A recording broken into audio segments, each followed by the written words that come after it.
Hello friend, good morning. Today we are going to deliver the thermodynamics 1 lecture number 3. And in the previous lectures we have seen the concept of systems, then limitations of thermodynamics, its definition and all other parts. Besides this, today we are going to discuss the classification of system on the basis of chemical composition of the two phases. Previously we have learned the classification of system on the basis of action of heat and energy. Now today we are learning the systems are classified on the basis of chemical composition, or one can say the phase. Remember my dear friend, phase meaning it is nothing but the layer of matter in which distribution of matter is uniform. Phase is nothing but the layer of matter in which distribution of matter is uniform. That is nothing but the phase. Now, phase or these systems are classified on the basis of phase are of two types. One is homogeneous system, another is a heterogeneous system. Homogeneous, the word tells homo means same or the uniform. Homogeneous system, that is the uniform system. So I am going to discuss here the definition. So what is homogeneous system? A system which is uniform throughout, and consists of only one phase, is called as homogeneous system. So what is homogeneous system? A system which is uniform throughout and consists of only one phase is called as homogeneous system. Now see the example for the homogeneous system. In the nature there are different types of gases will be there. They are gas only mixed with each other. That is nothing but the example of the homogeneous system. Another example here we want to put here, a mixture of two miscible liquids like milk and water. If I added milk and water, you cannot separate milk and water as separate component. They are mixing, that is homogeneous. They are form a uniform layer or a single phase. So this is all about the homogeneous system. The second system is nothing but the heterogeneous system. Hetero means different. Now here it tells that there are two or more than two phases. Minimum two or more than two phases. Means what is heterogeneous system? A system which is not. Now in this case, the first system was uniform. The first system is the uniform system. This is not uniform.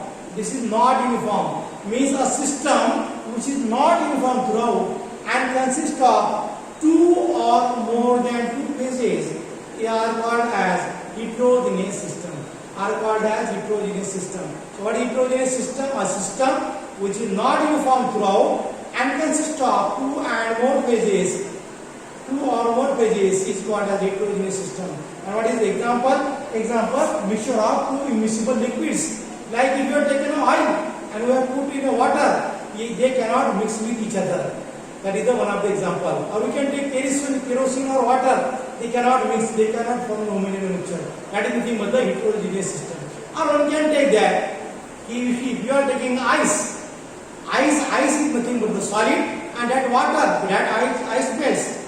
In certain time, that ice melts, means solid ice and liquid water. Or one can say, if you are boiling the water, means that is in liquid phase and it is go to the vapor phase. That is two different phases. That is nothing but the heterogeneous system. Now besides this, we are going to discuss the next property, that is called as the properties of the system, and that property is also called as the thermodynamic properties.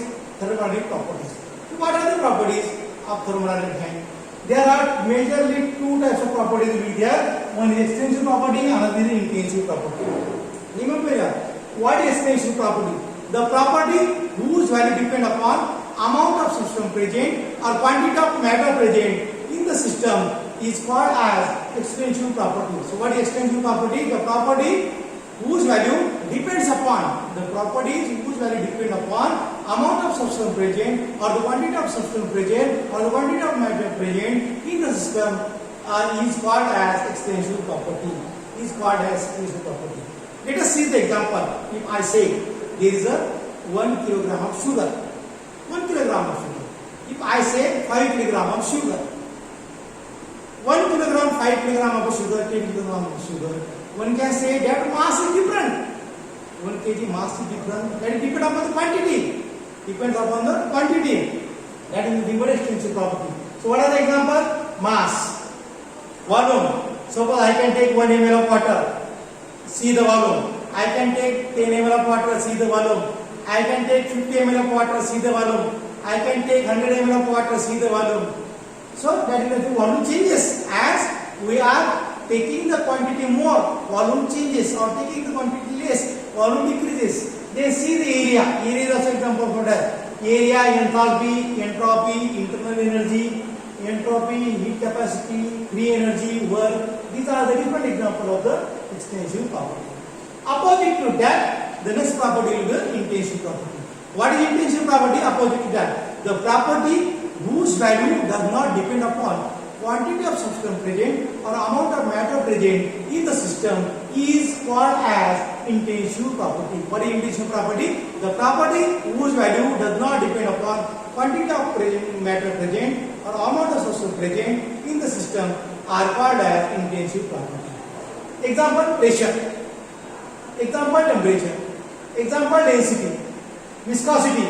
Refractive index pH. If I have taken solution of pH 7, pH 7 solution I have taken. If I have taken 1 ml of that solution, if I have taken 10 ml of solution, pH remains the same.